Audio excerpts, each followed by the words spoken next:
Prosecutors say it appears the colleges were not involved. Bari Norman is co-founder and director of counseling at Expert Admissions, a service that helps students get into college. She was an admissions officer at Barnard College of Columbia University. Good morning, Bari. Good morning.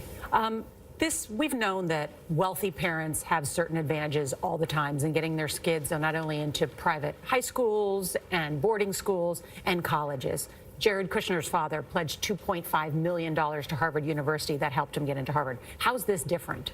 Well, this is illegal, first and foremost. This skirted the entire system. We know that development and advancement offices exist for the purposes of making a campus better, enriching the academic experience.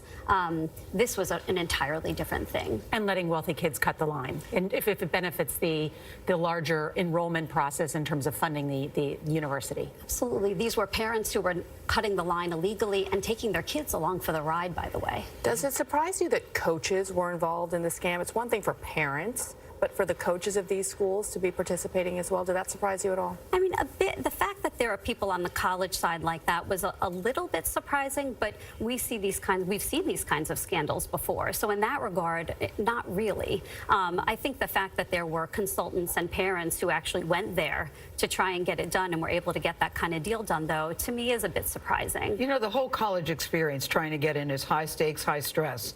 When you were an admissions officer, did you have anybody approach you in this way?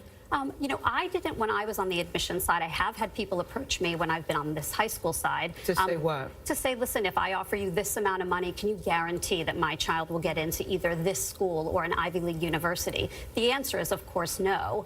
There are no guarantees that I can make, and neither could anyone, actually. What strikes you most? Are the people desperate? I think that they're desperate, but I mean, really, are they? This really speaks more so to how high stakes college admissions has become and what a status symbol it's become, that even celebrities feel that it's not enough. Well, Barry, that's the question, isn't it? So of, let's say, 100 people who are trying to get into one of these elite schools, how many of them are in a situation where it's basically treated like fancy apparel, that you get into the right place so you have the right name attached to you, and it is totally detached from the health and of the child? Absolutely. I think the fact that admissions has become so competitive has led people astray. I mean, where are we that parents are doing this and, again, taking their kids along with them?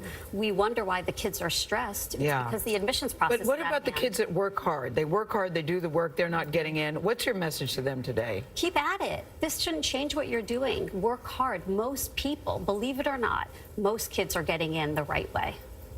You do believe it's ultimately a meritocracy? I think that it is primarily a meritocracy, but it is not a perfect system. All right, Bari Norman, thank you very much for joining us.